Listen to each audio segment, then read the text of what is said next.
honestly, I feel good. I've been feeling good sparring. I've been feeling good training. I really feel like nothing really changed. You know, if anything, the 2-year layoff helped me. You know, my body feels recovered. I have injuries. My mind feels good. My body feels good. So I feel like, you know, you're going to see a great thing in Garcia that night. Yeah, and you know, there was talk in the past when a lot of fought Canelo. A lot of people disputed that decision. Some people think he won. He's notoriously been a tricky fighter. How do you anticipate dealing with Lara's style? He definitely is a tricky fighter. He's one of the best boxers you could get in the ring with, you know, skill-wise. So, you know, I got my work cut out for me, but we're training, we got the right game plan, and we're going to go in there and execute. Yeah, and you know, last question for me. It's a fight, obviously, for the 160-pound title that Lara has. You know, there's a lot going on at 160 and 154. You know, if you stay at 160, you got guys like Jonabek, Adames. You go to 154, you got Crawford, Fedor, Spence, whoever wins that fight. Murder Zaliev. You know, you got a lot going on between those two divisions. And I know you're probably telling me, Danny, you focus on this fight, but I got to ask, if you had a preference going forward, what would you do next and who would you fight?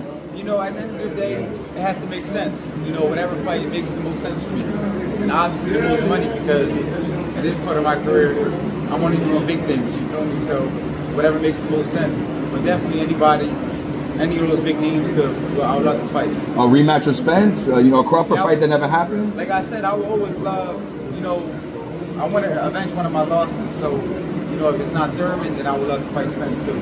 Thank you, Dan. You made the one fight that's going to be in 154, why 160, and then after just one fight at 54? You know, going into that Benavidez fight, you know, I was actually, before that fight, I think Lara came up in the conversation when I was speaking to my team, and I said, look, let me get this Benavidez fight to test the water at 154, and then I think he agreed, Lara agreed to fight me at 155, but, you know, 2 years went past, and the fight was always agreed to. It just took time because I guess the Showtime thing, but the fight is agreed to at 157, right? So it's a catch weight, but there's no rehydration clause. You mentioned something interesting. 2 years have passed. Yeah. Frank, you're 2 years older, but he's older than you. He's 2 years older. He's over 40 years old. Do you think that maybe helps even the playing field out, you know, the size things? Yeah, definitely. I know if I feel the pain, I'm 36. He definitely got to feel the pain at 41. Waking up all sore, but I feel good. You know, like I said before, I felt rejuvenated. I feel like, you know, I felt like I haven't lost a step. Really, I'm in here sparring with the young guys, veterans, everyone. I was sparring with Devin Alexander. I was sparring with Antonio Tarver's son already. So big guys, and I'm feeling good. My last question: what would it mean you become a three-division world champion? That means the world to me. You know, it's a dream come true. It's always been a dream of mine to be a 3-division world champion, and it's right here. It's 3.5 weeks away. And we're doing everything we need to do to make sure that we come home with that victory. Danny, would you say that Lara is the most skillful fighter that you ever fought? He's definitely skilled. You know, every fighter is skillful in different ways.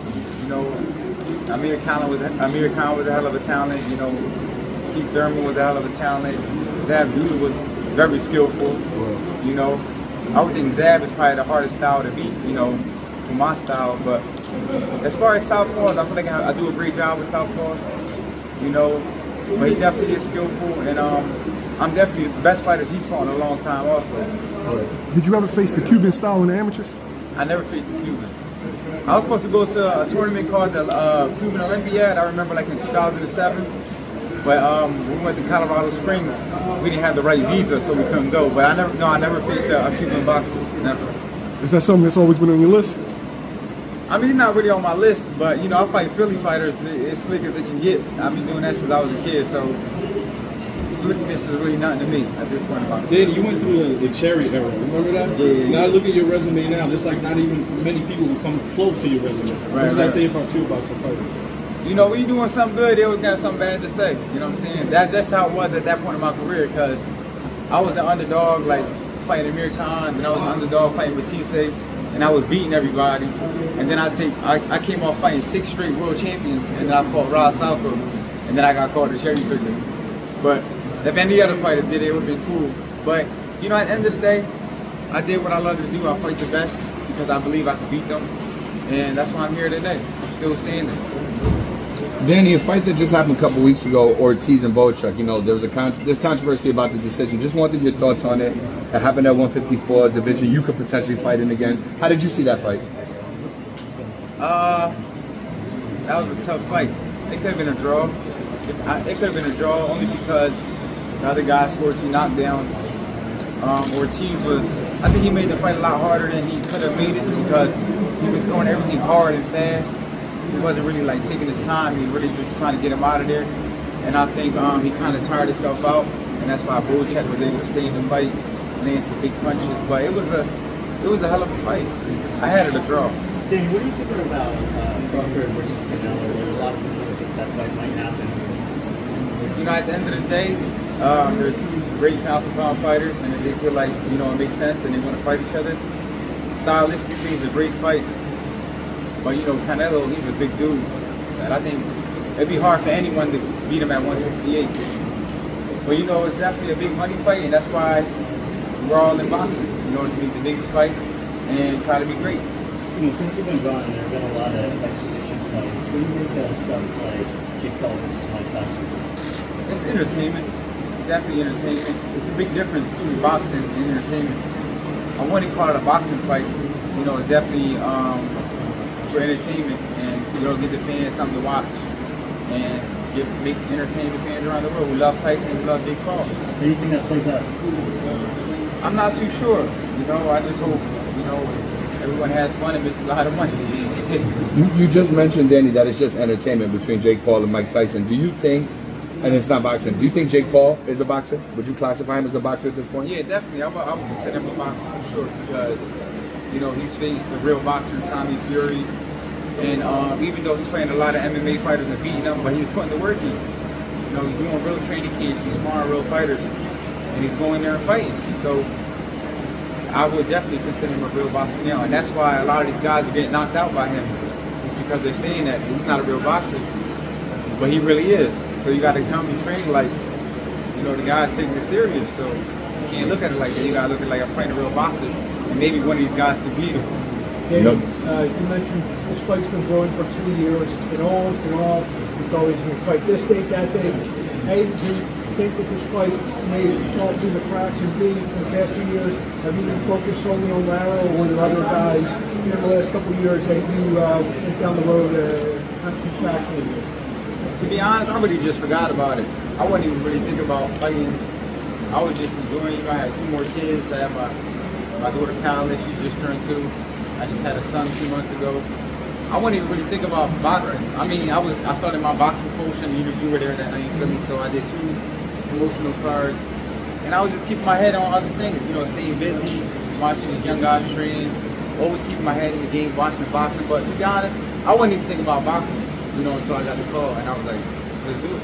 So the Lara fight was there, then it died, and I guess got rekindled, I guess? Yeah, I mean, you got like 6 weeks ago, I wasn't even thinking about boxing.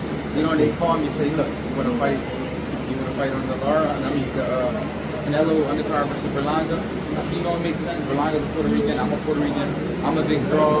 You know, I could make history, win the middleweight title. So how can I say no? Danny, so thank you. Danny, just one question for you. You know, you've had a long career. You're obviously well known. You've done awesome things. You've always managed to stay out of the news and the headlines. And, you know, recently Devin Haney was just in the headlines. Any message for young guys like that? How to stay out of the headlines? How to keep themselves out of problems that you've managed to avoid your whole career? I mean, it's tough, you know, because you walk on thin ice. Like, I'm pretty sure you probably, sometimes when you see all that stuff on the internet, it's like somebody says something in person, it's like, it's on site. I'm tired of people trying to pick on me on the internet, and then you see somebody say something in person, and it's like, they're going to press you. So maybe he was just tired of, you know, maybe that guy said something to him. I mean, I would never say it's okay for you to go hit somebody, hit a fan in public or anything, but sometimes, like, there's only so much you can take, and then somebody say, like, you can only be the bigger guy so many times, but, you know, you should never put your hands on nobody at the end of the day. But I understand both sides, you know what I mean? Like, you could be tired of people bullying on the internet, you could be tired of people saying stuff, and you always got to be a better guy. But at the same time, you got to be professional, and you got to learn how to just turn your cheek and walk away and just let your team handle that. And, you know, what happened. It's tough. It's tough, trust me. I've been there before. Sometimes fans say wild shit to you or curse at you. Sometimes you got fans that are aggressive, try to, you got all types of things you got to, like, turn your cheek on all the time. It's hard to just, you know, sometimes you might be eating with your family and somebody just come over the table, want to talk and want a picture. It's tough, you know, being a professional and just trying to be a regular person, but at the end of the day, you always got to think about, you know, the aftershock. Is this really worth what comes next? And that's what you really got to think about. So I know this is obviously one of the most significant moments in your career, but it is, in fact, a historical point in boxing. Sure. Is there any different mental preparation going into something so historical, being a 4-division world champion? How you mentally prepare for a fight like this? You know, this is, to me, it's a dream come true, and I feel rejuvenated. You know, I feel good because I haven't fought in 2 years, but my mind was always in the game, and it's not like when you got a fight on your mind for so long, you just kind of like, your mind gets tired and you just train years for that. But for me, I feel good. You know, I feel like there's a rebirth in Andy Garcia. Is there any other pressure added on to such a historical moment? Again, being a 4-division world champion and stuff like that. There's always a little bit of pressure. But like, you know, A.J. Brown told me from the Eagles, he said pressure is made up in the head. So if you think it's pressure, it's pressure. They say, you know, it's all in your mind. It's how you feel. They say a happy fighter is a dangerous fighter. You seem really happy right now. What's the change? Is it not much of a weight cut? Is it two kids? That's always good. I ate 2 times this today already. If I was fighting 147, I'd be here thirsty. But no, it's just, you know, I'm grateful. That's all it comes down to. I'm grateful. You know, I had a long career. I'm grateful still to be here, fighting at a big stage, getting the opportunity to win another world championship and make some money. You know, at the end of the day, this is for my legacy, this is for my children, this is my family, and this is what it's all about. This is what boxing is all about. It's winning championships and feeding your family. Even if that's what it's not for, then I don't know what you're fighting for. Thank you, guys. Yeah. Does that still inspire you to this day to rip? Guys, hang tight because we're going to bring folks Is it still over right now. inspiring now to more, having more young kids now to keep fighting for your family?